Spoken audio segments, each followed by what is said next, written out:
peut-on comparer la Bible et le Coran? C'est ce que font beaucoup de musulmans. Mais nous, chrétiens, on va avoir tendance à réagir parce qu'on n'est pas du tout convaincu que ce soit si légitime que ça de comparer les deux. Hein. Est-ce qu'on parle de la même chose? Alors d'abord, qu'est-ce que le Coran? Mais d'après les musulmans, c'est un livre qui est descendu du ciel. Hein. Il est descendu d'auprès de Dieu. Il a été dicté par l'ange Gabriel mot à mot à Mohammed, qui l'a ensuite appris par cœur et l'a dicté à son tour à quelqu'un d'autre parce qu'il ne savait pas écrire lui-même. Le mois du Ramadan, le Coran a été descendu comme guide pour les gens.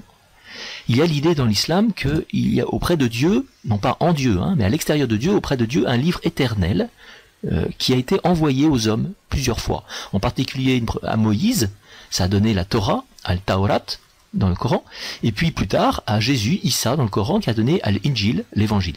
Et enfin, évidemment, à Mohammed, ça a donné le Coran. Alors, qu'est-ce que le Coran dit du christianisme?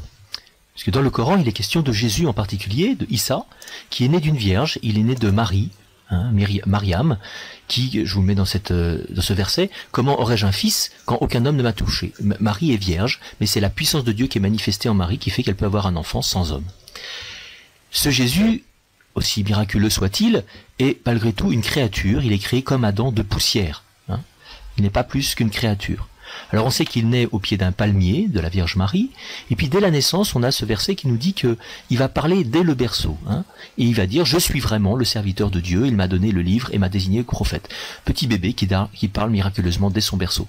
Il y a aussi cet épisode fameux où Jésus, ce Issa, va fabriquer un oiseau avec de la glaise, de la terre, il va souffler dedans, et avec la permission de Dieu, il va devenir un oiseau qui va s'envoler.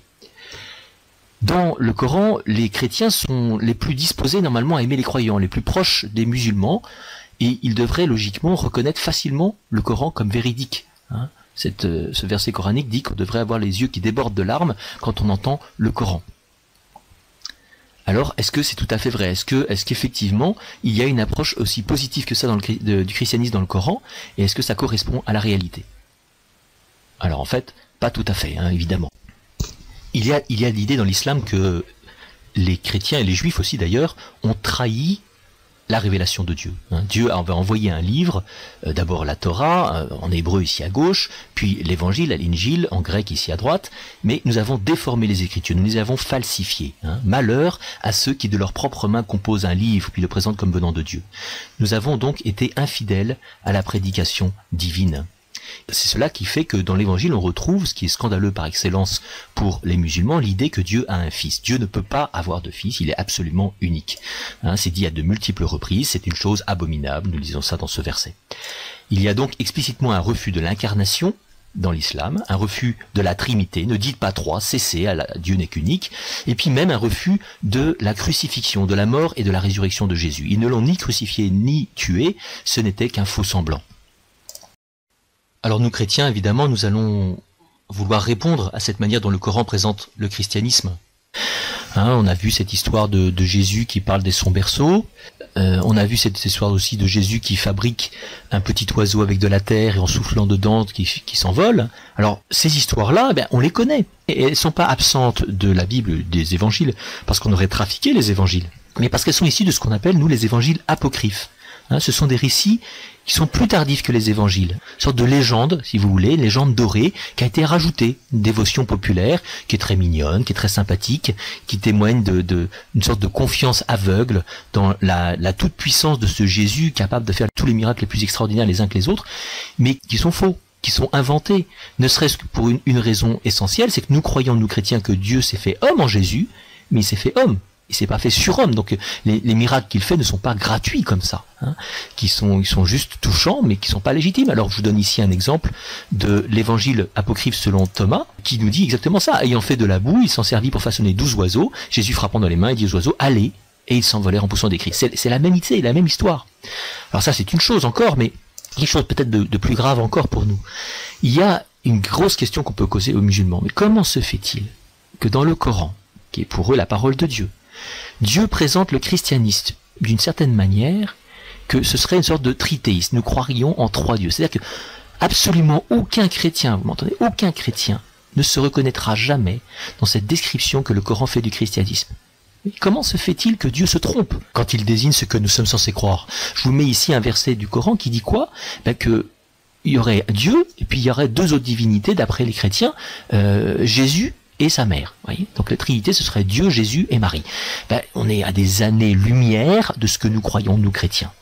Alors il y a une autre question que on peut poser aux musulmans, c'est ils pensent que dans la Bible, il y a des versets qui annonçaient la venue de Mohammed.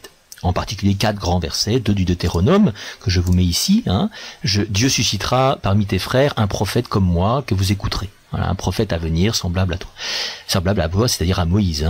Alors il est bien évident pour nous que après Moïse, il y a eu beaucoup de prophètes, dont la Bible nous relate les récits et la vie.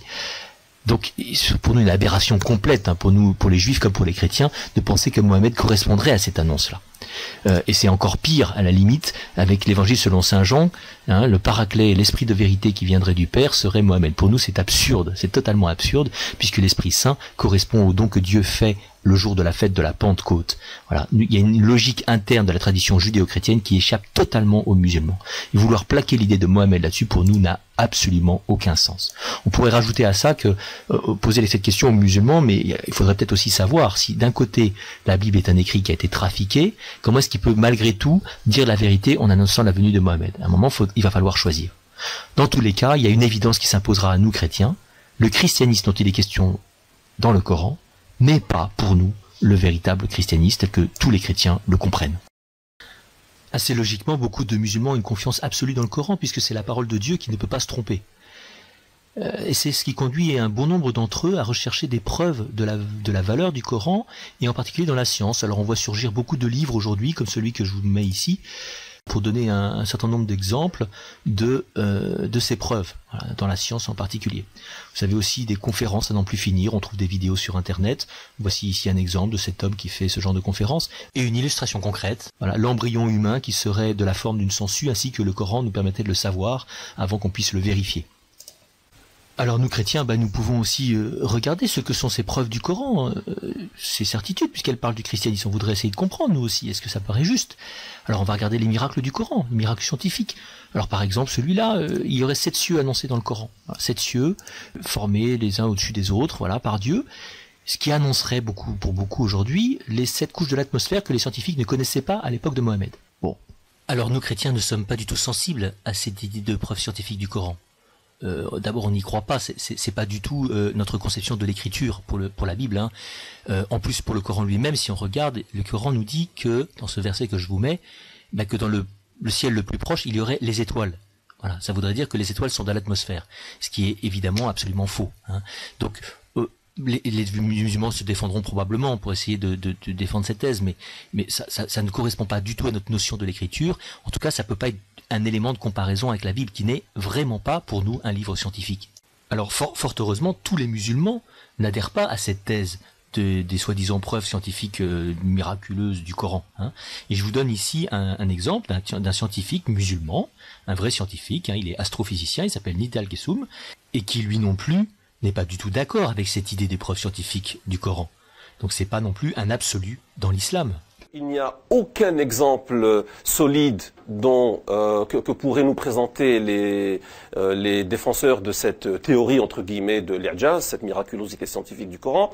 Il y a énormément d'exemples, mais la plupart sont carrément ridicules, dérisoires, et 2 ou 3 qui, plus ou moins, semblent impressionner un peu les gens et tenir un peu la route. Lorsqu'on les examine, on voit qu'il n'y a rien dans ces exemples qui prouverait parce que l'Ijaz veut dire qu'il y aurait des connaissances scientifiques dans le Coran ou dans la Sunna qui n'étaient pas connues des humains durant ce temps-là. Si on prétend comparer le Coran et la Bible, pour nous chrétiens, il paraît nécessaire de pouvoir commencer par s'écouter.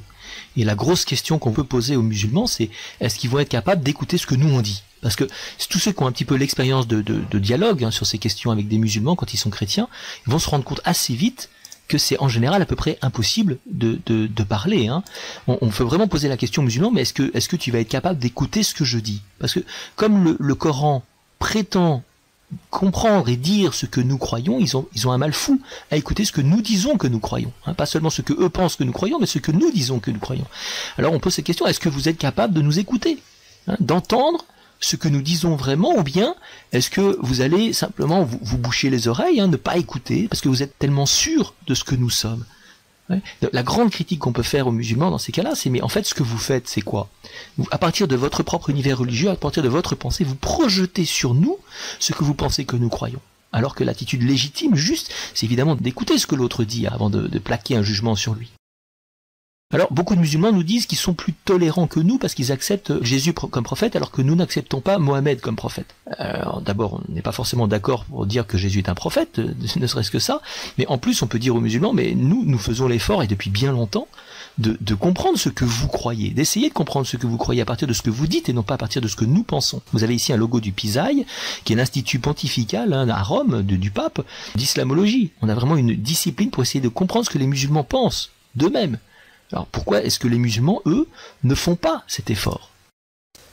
Alors nous chrétiens, face à cette façon que les musulmans ont de projeter sur nous leur propre vision de la religion, leur propre vision de l'écriture, on a envie de rappeler cette règle d'or fondamentale, ne fais pas à ton prochain ce que tu ne veux pas qu'il te fasse.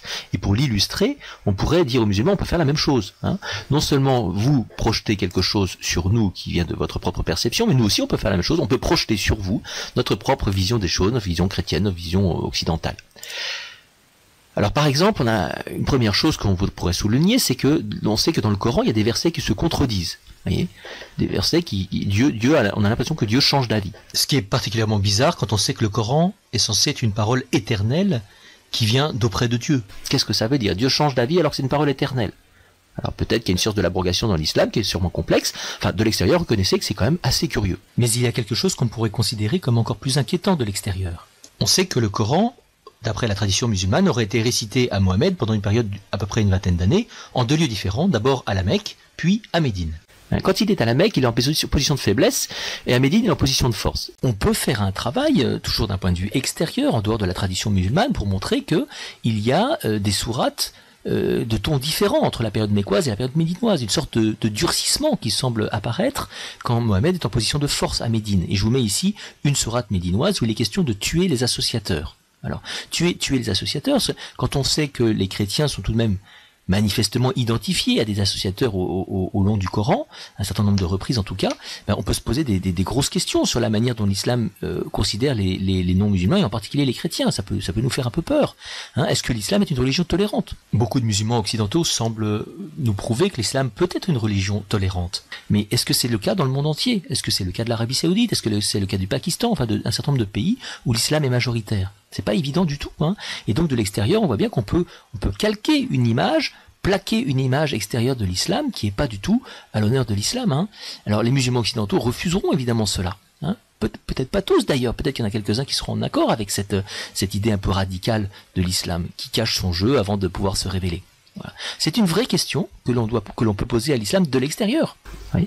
Donc, en tout cas, ça nous prouve quoi cela? Ça nous prouve que c'est toujours très désagréable de faire cette œuvre de projection sur l'autre, et puis c'est même tout à fait illégitime parce qu'on ne tient pas compte de la tradition de l'autre, de la manière dont lui-même interprète ces questions qui se posent forcément à l'intérieur d'une tradition religieuse. Alors se pose finalement la question, qu'est-ce vraiment que la Bible pour nous chrétiens et pas seulement pour les musulmans? Qu'est-ce que la Bible pour nous chrétiens, à la différence de ce qu'en comprennent les musulmans? Alors on peut commencer par dire ce que la Bible n'est pas. Nous ne croyons pas, nous, que Dieu est une parole qui puisse se traduire réellement de manière suffisante par des mots d'homme, que ce soit en quelque langue que ce soit, en arabe, en grec, en hébreu, en n'importe quelle langue. Pour nous, Dieu n'a évidemment pas de bouche, ce serait absurde, Dieu est pas homme, il n'a pas de langue pour parler, il n'a pas une langue spécifique, il n'a pas non plus de main pour écrire. Nous ne croyons pas que Dieu ait envoyé un livre aux hommes, ni à Moïse, ni à Jésus, ni à Mohammed. Ce n'est pas du tout notre perception de la révélation. Pour nous, le judaïsme et le christianisme ne sont pas des religions du livre, quoi qu'en dise le Coran. Alors il nous reste à voir ce qu'est effectivement la Bible pour nous chrétiens. Pour nous chrétiens, la parole de Dieu, nous l'avons vu, n'est pas une dictée divine. Quand Dieu parle, Dieu se dit lui-même. La parole de Dieu n'est pas extérieure à Dieu. C'est ce que dit ce premier verset de l'Évangile selon saint Jean. Au commencement était le Verbe, la parole de Dieu. Et le Verbe était auprès de Dieu, et le Verbe était Dieu. C'est Dieu lui-même qui se dit quand il parle. Nous n'avons pas un Dieu qui est lointain, qui nous enverrait une sorte de message à distance. Quand Dieu parle, il le fait comme un père avec son enfant, un père qui prend en quelque sorte la main de son enfant, qui le touche, qui le rejoint. Dieu s'approche lui-même et vient dans notre histoire. Vous voyez, il veut pas nous envoyer une sorte de lettre à distance, un message de loin, quoi. Il veut vraiment nous prendre dans ses bras. C'est à ce point-là. Au fond, à travers l'histoire juive en particulier, Dieu parle en accompagnant les hommes, un peu comme un père accompagne son enfant, comme un père éduque son enfant. Dieu commence par lui donner des règles, comme un père donne des règles à son enfant, les 10 commandements si vous voulez. Il le laisse aussi apprendre par ses erreurs quand il tombe, quand il se fait mal. Si besoin, donc il le relève, il relève cet enfant, il le soigne. Et puis quand cet enfant choisit de revenir à lui, bien toujours il l'accueille, il lui pardonne, toujours, il le reprend dans ses bras. Et à travers tout ça, au fond, Dieu éduque l'homme. Il cherche à le faire grandir, à le faire devenir adulte, un adulte vraiment libre, responsable, capable d'obéir non pas de manière servile, mais par amour pour son Père. Alors finalement, la révélation de Dieu qui est mise par écrit dans la Bible, elle correspond à un ensemble de rencontres intimes de l'homme avec Dieu dans l'histoire. Dieu a accompagné les hommes dans leur histoire, en particulier un peuple qu'il a choisi pour ça, c'est le peuple juif. Ça a duré pas loin de 2000 ans. Et ce sont les fruits de ces multiples rencontres, vous voyez, les unes après les autres, les rencontres même avec ce peuple tout entier, on pourrait dire, qui ont ensuite été mis par écrit, par ceux qui ont fait l'expérience de Dieu, et cela de plein de manières différentes. Il y a des récits qui sont historiques, il y a des récits qui sont plutôt poétiques, il y a des prières, il y a même des contes. Donc ça veut dire que la Bible n'est pas du tout une dictée divine, elle est le témoignage écrit de beaucoup d'hommes qui ont fait cette expérience de rencontre de Dieu.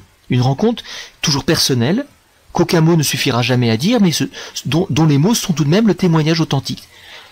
Donc tous les écrits bibliques traduisent une expérience du même Dieu, à chaque fois dans un contexte différent. Ça veut dire finalement que la Bible est une parole pour nous qui est à la fois humaine et divine.